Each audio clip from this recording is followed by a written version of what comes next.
Thank you all for taking the time to join us today. My name is Dakota Neff, the Senior Director of Human Resources and Operations at the Sigma Chi International Fraternity. Today, we're going to be reviewing the COVID-19 recommendations and resources that were just put forth by the Executive Committee. Today, I'm joined by two esteemed presenters. The first, Michael Ursillo from our Brown chapter. He's a past Grand Consul and was the chairman of the COVID-19 Resources and Advice Vetting Commission. Also joining us is Eric Hansen from our Cincinnati chapter. He is a past Grand Historian, a current Ritual Master, and was the chairman of the Task Force on Modifications to the Ritual. Without further ado, I'll pass it over to Mike Ursillo to start us off. Thank you, Dakota. And it is clear from the pictures of both of us that Eric is the better looking person up there. Of course, I have a few years on you, Eric. I think it's perfect that the headquarters staff paired us together because you're a Midwesterner and I'm a New Englander. And you, Eric, will be able to interpret for those who are not used to this New England accent, especially for our Southern brethren. In any event, it's a real pleasure to be here today. I'm recording from my recreation room here in my home in little old South Kingston, Rhode Island, because of COVID-19, many of the activities that we engage in today are virtual, because that way we stay safe and we stay healthy. And it's really the theme of what we'd like to get across to all of you in terms of being able to overcome the challenges of the COVID-19 pandemic that we're all going through. You know, brothers, we're going through unprecedented times. I know you've heard that a million times, but they truly are. And Sigma Chi, like your local college and university and state and federal governments, are doing our best to provide both guidance and resources to help you get through this. Our hope is that it won't go much longer. Our hope is that there is going to be a vaccine that will get us through this by the beginning of next year. But in the meantime, there is guidance that we need to share with you, because there will be no vaccine until the beginning of next year at the earliest. We want to keep us all safe and healthy in the meantime. I just want to reveal to all of you that I am not only a father to two daughters, but I'm also a grandfather to two grandsons, a 1 and a 2-year-old. I am in a high-risk category because of my age. And as a result, I need to be extremely careful. Those of you that I'm speaking to, I understand, are not in high-risk categories. You're in your late teens or 20s, and this disease is not having the same devastating impact on all of you that it has on us who are decades older than you. But I have a goal, brothers, and that goal is to see my 1 and 2-year-old grandsons initiated into Sigma Chi. It's about 17 years from now. I want to be around for that. And for that to happen, and for all of your grandparents and maybe parents to be able to see that, it requires your help and assistance. So we've put together a little bit of a power slide here for you, PowerPoint slide, to go through with you. A lot of what we're going to go through, you already are very well aware of, but it's really important that those of you who are listening to this, who are the leaders of your chapters, do your very best to embrace and institute the various guidelines that we're now going to bring you through. First of all, no question that you need to adhere to all of your host institution policies and your local government laws. And frankly, it's very simple. Social distancing, wearing masks, washing your hands. These are the vaccines that we need to use today until we get to a vaccine that inoculates us from this horrible disease. Another really important thing to know is that there is no liability coverage for anyone in Sigma Chi for COVID-19. I just want to repeat that. No liability coverage. And that's true in the real world too, not just the college world. So that if someone gets sick or ill and they bring a lawsuit, there'll be no one to defend us. So we have to ensure that we never get there. How do we forge this pathway to be sure that we protect ourselves to the best of our abilities? To begin with, the consul, you are the person who is ultimately responsible for the chapter, for your health, for your safety, and for implementation of the recommendations and guidance to get us through this period of time, which hopefully will only be for the fall semester. May go beyond that, but at least for the fall semester. So the consuls have the ultimate responsibility. Now, if you want, you can appoint someone within the chapter as a COVID-19 chairman, and perhaps the risk manager would be a logical choice to do that. But any active officer, a new position could be created for this position. But even if you do that, consuls, please understand, you are the leaders. You are the ones the brothers are looking up to. Ultimately, the buck stops with you, and you need to be the ones to manage this policy.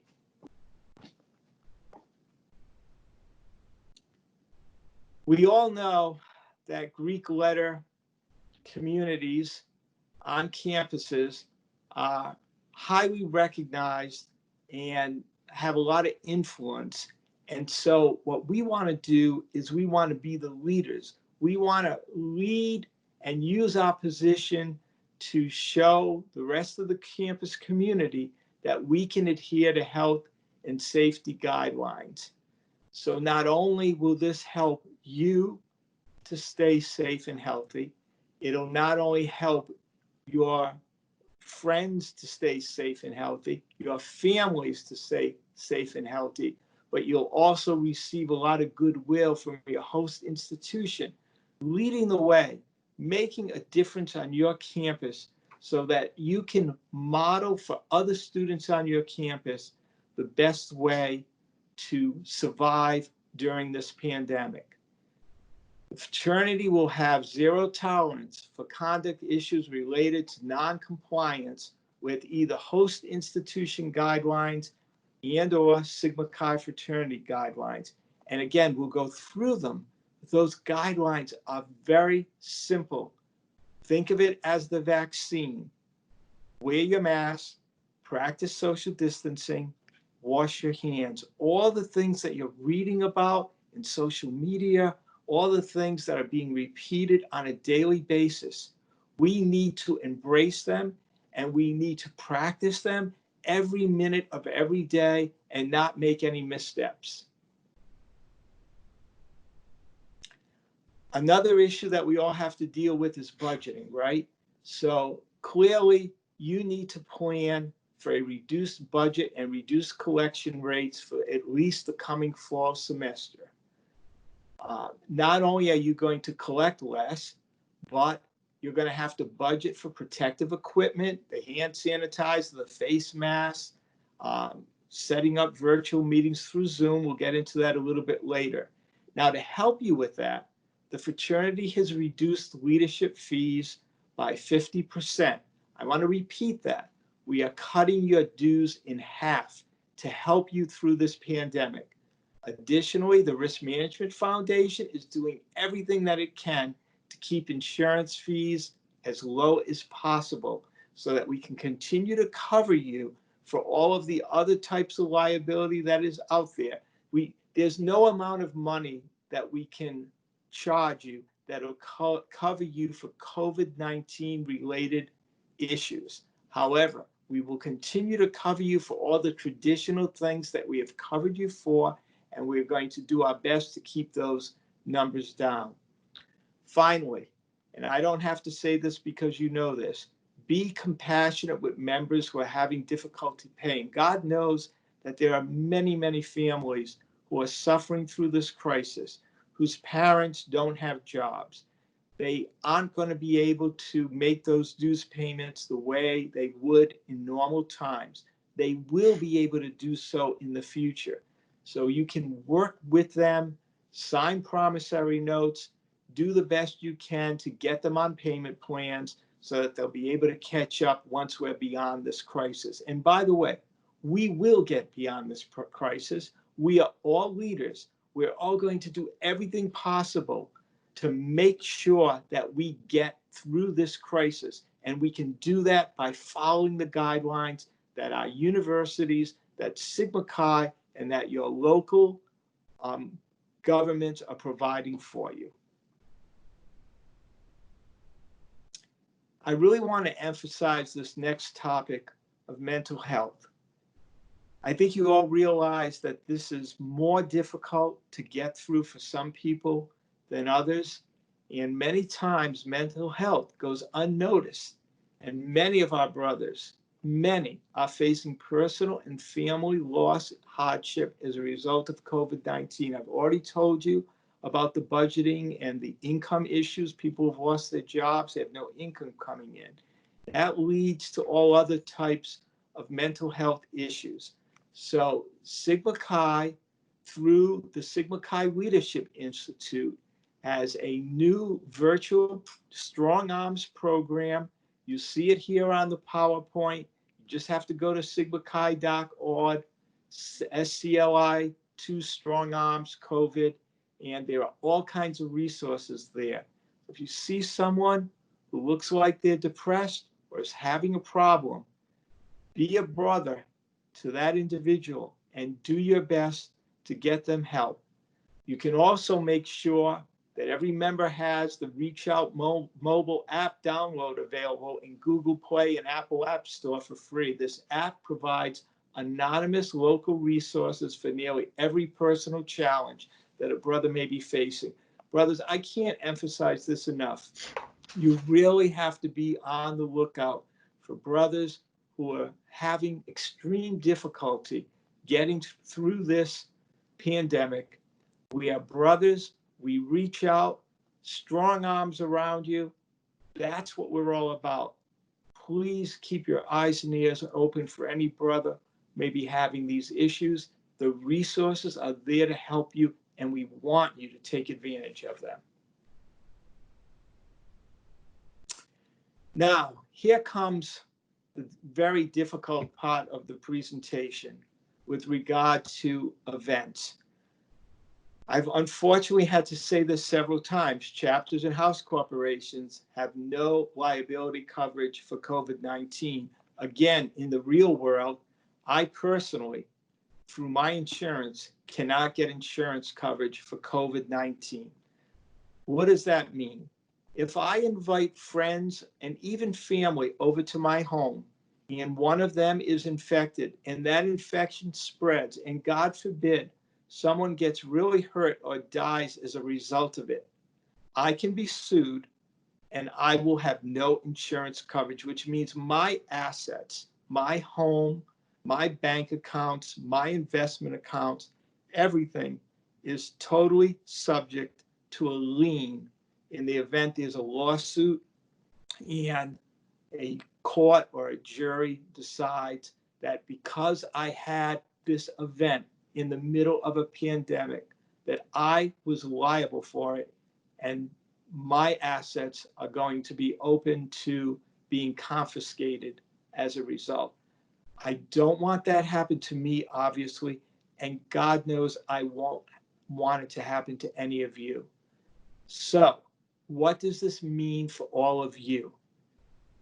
If the chapter conducts in-person events, you must ensure proper health and safety guidelines are following, including limiting gathering sizes. What does that mean?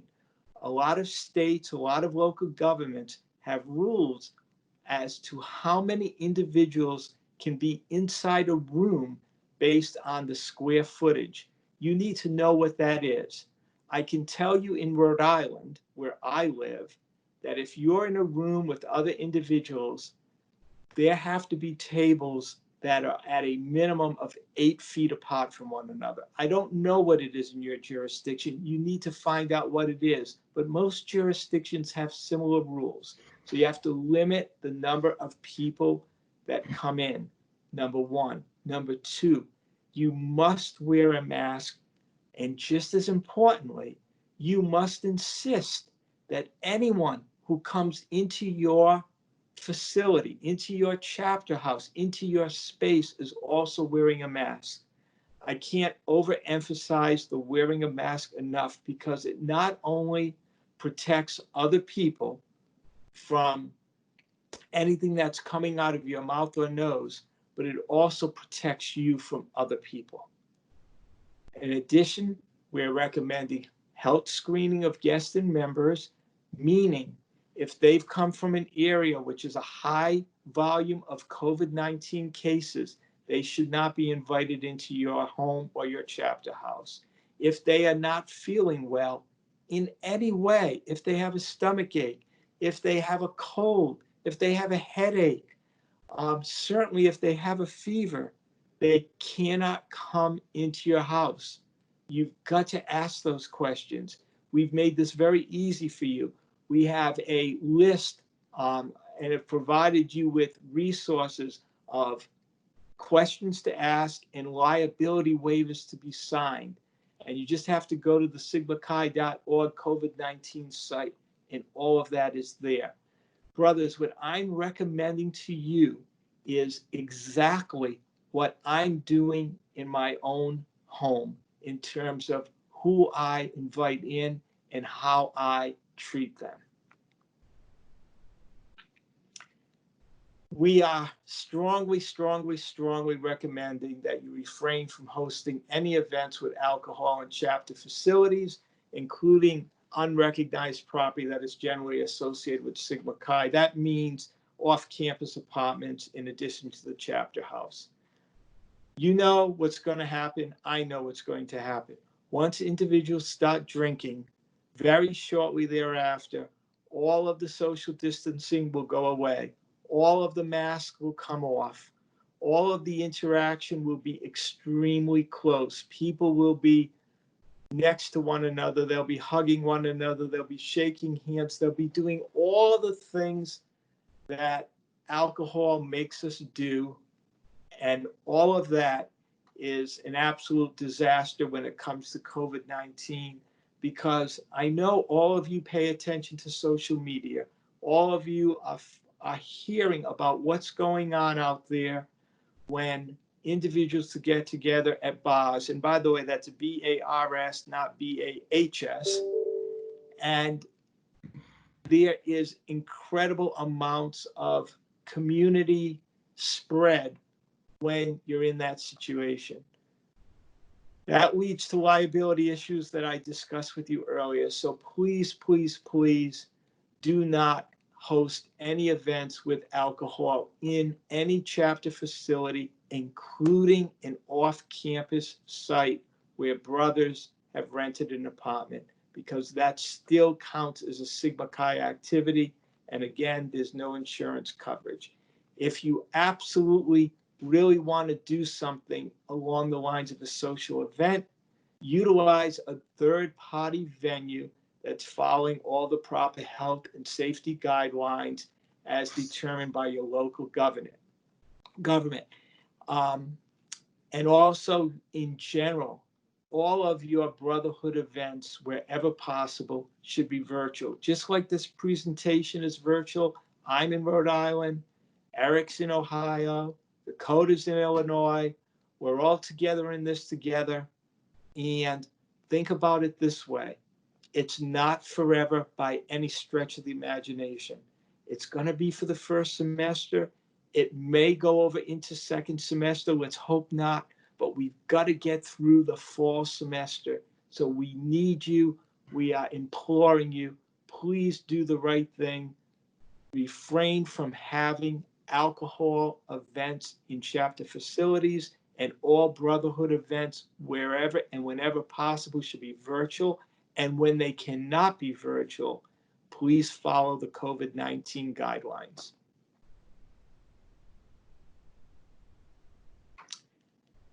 Now, talk about virtual events. We've got a phenomenal group of brothers who have put together a Mission 365 virtual recruitment program. And again, you can find that at the website that's here on the PowerPoint slide. I've got to tell you, these guys are experts at what they do. They've done a tremendous job putting together this program, and you can recruit virtually. And here's what you're going to be surprised by. Many guys who are interested in joining Sigma Chi will be very impressed, and you will get more individuals to join when they find out that you're doing it the right way during this pandemic. The right way, meaning virtually. You will attract more potential new members precisely because you're doing it in a virtual manner. Trust me on this. You really want to go that route. If that's absolutely impossible, I don't know why it would be, but if it's absolutely impossible and you must conduct recruitment in person, you've got to follow the proper health and safety guidelines. Again, you know what this is. Limit the gathering size, wear masks, do health screenings of guests and members, and you've got to get liability forms signed. If you don't get those liability forms signed, and there is a problem later because someone became COVID-19 positive, and even though they may not get ill or may not get seriously ill or die from it, they may go on and infect someone like me who's in a high-risk situation, and I assure you eventually that's going to get back to you. And what a judge and jury are going to look at is, hey, did you do all of the things that a reasonable person would do in the pandemic? And those reasonable things are limiting gathering size, wearing masks, and doing health screening.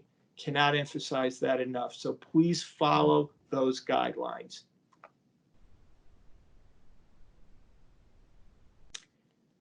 Again, with regard to the pledge program itself, once we get through recruitment, we're recommending that you conduct as much of your pledge program virtually. The Sigma Chi Learning Institute will be distributing guidelines to all the Magistas as part of the virtual KTLW, and will be distributing all kinds of resources to you on how to conduct a P4B in a virtual setting. Again, recruitment, pledging, all needs to be done virtually.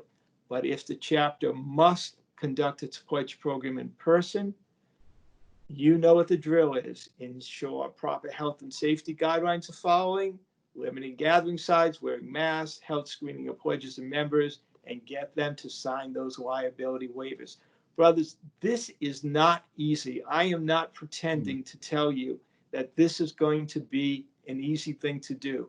But you know something? When you are a leader, and all of you who are watching this program are leaders, you are leaders because you know what it takes to do what it is to lead.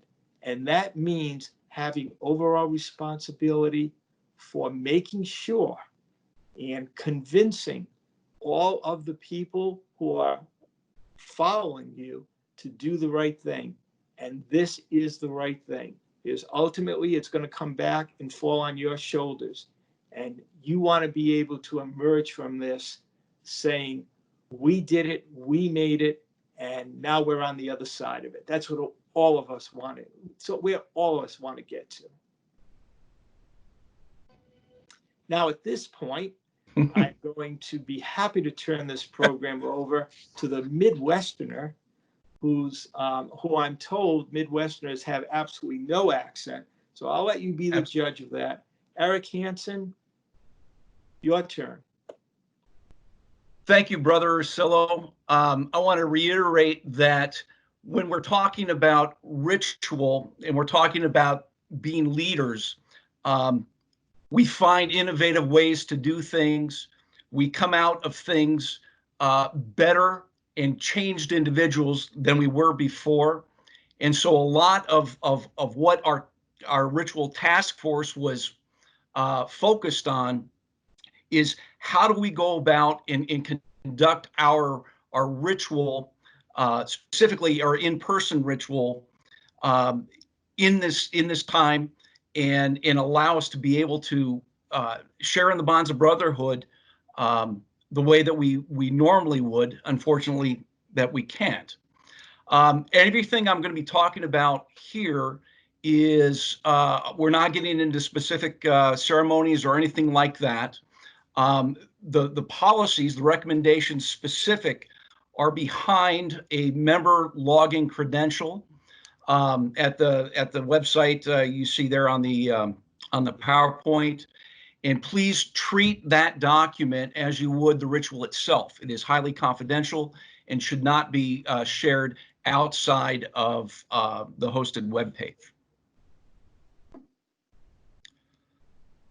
Again, our task force was tasked with the mission of how are we going to be able to conduct in-person ritualistic practices when once we're allowed to be able to do so, we're back on campus.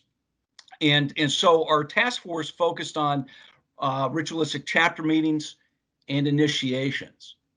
And in general, 5 key takeaways that you've heard before is trying to maximize the spacing, having to obtain larger meeting areas, practice social distancing requirements. We also focused on we want to minimize meeting durations through the shifting of the business portions of the meetings to more virtual contexts, and that will allow our ritualistic endeavors to shine through. We want to minimize personal contact during meetings, wear masks and utilize hand sanitizer, as well as following local and campus guidelines, or those things that are in place that are more stringent than the recommendations that we have developed.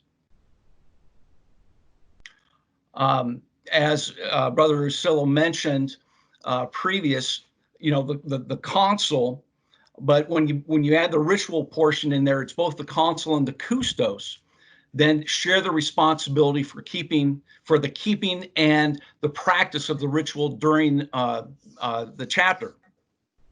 However, I want to go back to where it is every brother's personal responsibility to ensure that they are physically healthy before they attend any ritualistic ceremonies. Don't go if you have a cough. Don't go if you have the fever, you're not feeling well. Just take that personal responsibility to heart, as we would in any normal circumstance. And throughout the document, when we talk about best practices, it's not the best practices for the ritual. Our best practices means the safest modifications for the health, safety, and welfare of our brotherhood. And this does include no or very limited minimal brother-to-brother contact. And of course, recognition is given to a one size does not fit all circumstances. Now, with consideration for the local guidelines, as well as national guidelines and international guidelines, the General Fraternity recommends that brothers wear face masks for the duration of the chapter meetings and initiations. And we also recommend ample use of hand sanitizer over the use of gloves. And the reason we came up with that recommendation is the fact that when you use gloves and take them off, you go back to using hand sanitizer at that time. So we just recommend that hand sanitizer is used throughout the meeting. And during initiation, the chapters must take so much great care to keep those candidates isolated and spread out both during the rest periods and between ceremonies.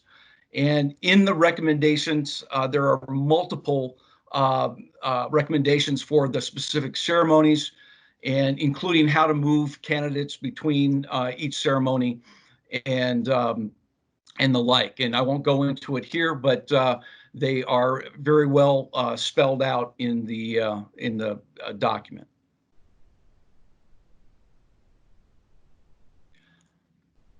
Now we've talked about the spacing in density, but consideration needs to be given to the length of time that we spend together and in the proximity of each other. And the council and Custo should make every effort to seek out space of an appropriate size. We want to make sure that we are meeting the social distance requirements as well as decreasing our densities. And this gives us an opportunity to allow our meetings to focus on our ritualistic practices and not business. And so we recommend that 90% of our chapter business be moved to a virtual context and held prior to our weekly in-person ritualistic chapter meetings. Our task force recommends some best practices that include modifications to how brother-to-brother conduct is conducted, that we can through those modifications still achieve the intent of the ritual while adhering to our safety protocols. Before you can go ahead and do an initiation, it still must be approved by your Grand Praetor. So please work with yours to ensure that the guidelines can be followed and just the health and safety of our brotherhood and our members can be assured. Now, our chapters are not permitted to conduct the ritual for initiations or the ritual for chapter meetings virtually.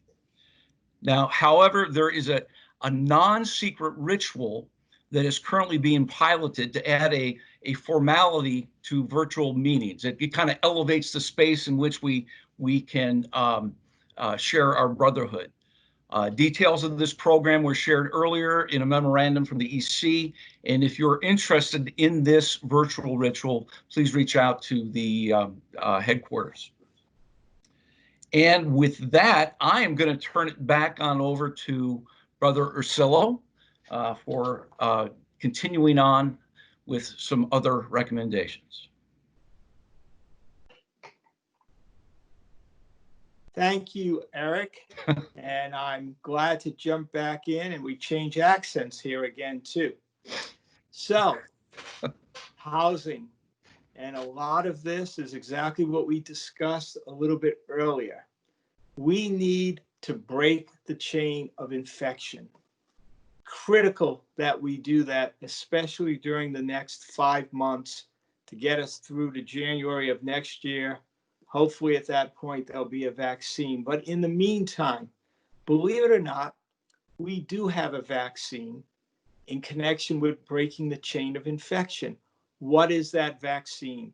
That vaccine is social distancing, wearing masks, hand sanitizers, washing our hands, doing all of the things that you've been reading about and hearing about in social media, doing all of the things that our colleges and universities are imposing, that our local governments are imposing, and that Sigma Chi is providing through all of its many guidelines, policies, and recommendations.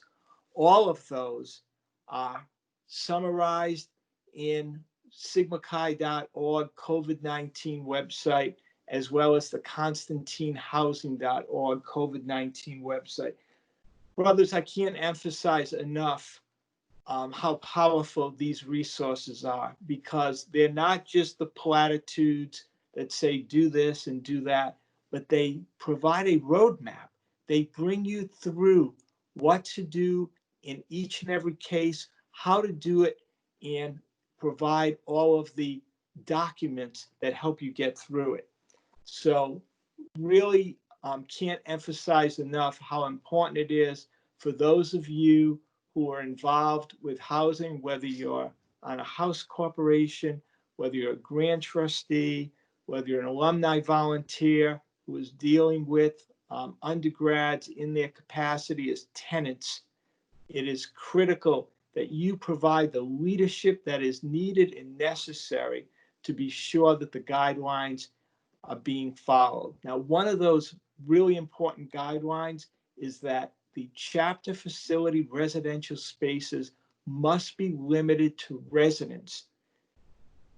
This is going to be difficult. I am not trying to say it won't be, but we cannot allow non-residents into the residential spaces. And this means brothers who are members of the chapter who live elsewhere, who live in apartments around campus, who are not living within the facility. They cannot be in the residential spaces of that facility. They cannot be in the bedrooms. They cannot be in the bathrooms. There is, you should treat this the same way that you treat your own family and how you treat guests that come in to visit you. Everyone needs to follow the guidelines. Critical that we do so.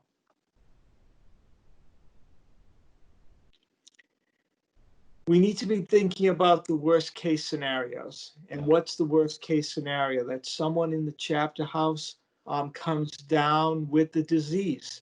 That means that you must have in place isolation and quarantine plans that are showing symptoms of COVID-19. Or someone who's come in contact with someone with COVID-19 or actually have been diagnosed with COVID-19. That is an incredibly important obligation that those of you who are on your house corporations and serve as the landlord must make provision for. You don't want to get to this point, right? And so you should empower and support your chapters to implement the proper health and safety measures, health screening of residents and guests, implement those liability waivers that we talked about earlier. But if all of that doesn't work, and ultimately you have a situation where someone comes down with the disease, you need to have a game plan in place, whether that means that person has to go home, whether that means you have one room in the house where it's complete isolation. Work together with your university, because many universities have put aside specific dormitory spaces for individuals who have this disease or who need to be quarantined because they've been exposed to someone. Point here is we can't wait until it happens. You should assume that it's definitely going to happen. We've seen it happening already, so make the plans now. As I've told the undergraduates earlier in this presentation, it is strongly, strongly, strongly recommended that we not allow social events with alcohol in chapter facilities through the end of this year. That means not only the chapter house over which you have control as landlords, as house corporations, but also off-campus facilities that students rent and congregate in, because we know all of that goes on. There needs to be alumni leadership to help the undergrads understand that alcohol and COVID-19 is a deadly mixture. And maybe perhaps not for them, because as we know, this disease really kills individuals who are of college age, but those who do have it expose it to their parents, their families, their grandparents, people at high risk. And that is where the problem ultimately lays in terms of these events getting out of control. So please, please, please do your very best to make sure that social events with alcohol do not occur. Now, the Constantine Housing Initiative has a number of wonderful resources and preferred partnerships to help house corporations implement these guidelines. Believe me, I have read through all of them. They are very, very specific in terms of what it is that you need and can do. Everything from health screening, signage, hand sanitizer, painted tapes on the floor, deep cleaning, waivers. It goes on and on.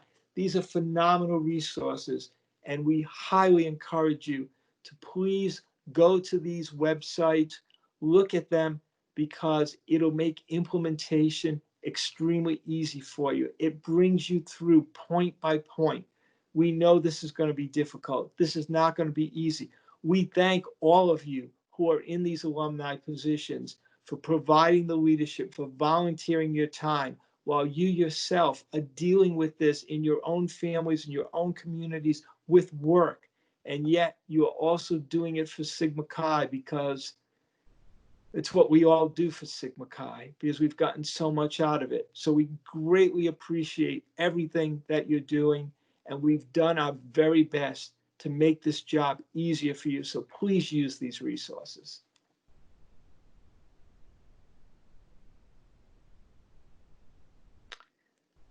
Again, for all of you who are volunteers and officers in the fraternity, strongly recommend that you go to sigmachi.org COVID-19 and take a look at the resources that are there, specifically as it relates to interacting with chapters, traveling, and events through December 31 of this year. For instance, there is no authorized Sigma Chi travel between now and the end of the year. We are extremely hopeful, all of us are, aren't we, that there's going to be a change, that there's going to be better remedies, that there's going to be a vaccine once we get into next year. We're going to look at this again. We get into November and December. But as of now, there is no authorized travel for all the obvious reasons through the end of the year. Having said that, chapter advisors and grand praters need now more than ever to keep in touch with their chapters on a regular basis, to provide the leadership for our undergraduate brothers to ensure that they have the resources and support needed to be successful this coming fall. Look, this is going to be extremely difficult for our undergraduate brothers. We know how difficult it is for us as alumni to follow the rules, to follow the guidelines, to do everything necessary to keep us healthy and safe. Just think of 18, 19, 20-year-olds, how difficult it is going to be for them to provide leadership to the peers in their chapters. We need you to provide leadership to them, to encourage them, to assist them, to really empower them to do the job that needs to be done for the next 5 months or so in order to get us through this crisis. This final slide here is a list of additional resources. There are a tremendous number of resources out there provided by all different organizations. Certainly the NIC think tank has incredible variety of resources to rely upon. The Centers for Disease Control, the World Health Organization, et cetera, they're all out there. But I just want to say that all of this really boils down to following some simple rules that we all know, that we've all heard pounded into our heads over and over again. Wear a mask, social distance, wash your hands. It's really just common sense. And if we can all practice that, that'll be the vaccine we need between now and an actual vaccine that inoculates us against this horrible disease is developed and available for distribution. But in the meantime, we need to do all these other things to break the chain of infection. We need to follow all these other guidelines to ensure that we don't wind up in a position where we are liable for a COVID-19 tragedy. We are leaders. We are Sigma Chi's. We can do this. We will get through this. It'll hopefully be only for the next 5 or 6 months, but we know we can do it because the world expects more from us than from other men. We know that. We will do it. We will accomplish it. We will get there. Thank you so much. Thank you, Eric, for all of your leadership with regard to the ritual and all the resources you've provided. And thank you, Dakota, and the headquarters staff for all the amazing work you've done for making sure that all of these amazing resources are available to brothers throughout this continent. Thank you, and everyone, best of luck. We will get through this together.